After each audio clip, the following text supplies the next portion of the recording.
Hi, my name is Rachel, and for my individual project 2, I am going to discuss protests.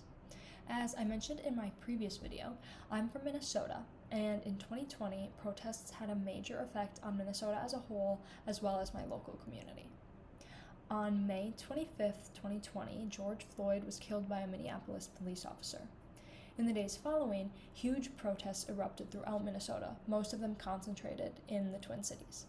These protests very quickly turned into riots that caused large-scale damage in the cities. It was a major event. Curfews were put into place, National Guard was called in, and it was overall just a very tense few days. Now, I'm not really here to comment about the George Floyd situation or get into any debates about the riots. I'm not nearly educated enough on that situation, and the specifics don't really relate to my actual point. What I do want to talk about is how these riots had an unexpected effect on my hometown. Wabasha, where I live, is 2 hours south of the Twin Cities. We are much more rural and have barely a fraction of the population of the metro area. Wabasha did not experience any protesting or danger whatsoever, yet there was still an effect on the members of our community. The events that happened during that week in May completely demonized the Twin Cities area for a lot of Wabasha residents. What was once viewed as the cool metro area where people would travel to for fun events started to be seen as a crime-ridden ghetto that wasn't safe for anyone. People would get concerned if they heard that someone lived in the cities.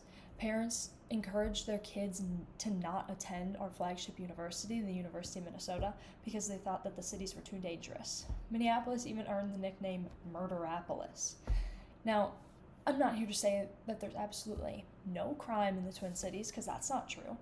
However, this demonizing effect that the protest caused completely skewed the residents of Wabasha's view of the area in a way that was not accurate at all. It essentially started an attitude of, our small town is better and safer than these other areas of the state. It's filled with better and safer people, and everyone should just live here in Wabasha forever because those folks up in Murderapolis are all bad.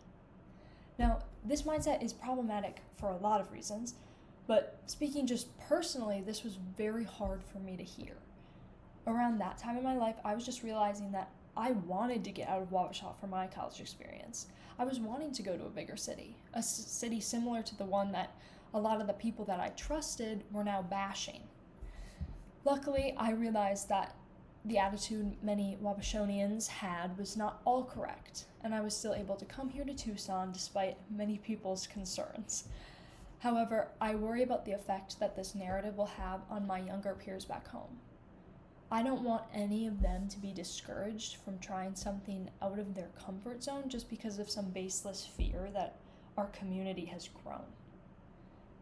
I would like to end this video by saying that I do not mean to hate on my hometown. The community in Wabasha is truly the best, and their hearts are in the right place, even if they may have some problematic or uninformed beliefs. I just think it's very interesting to discuss how an event that didn't physically happen in our community had such a large impact on our residents. Thank you.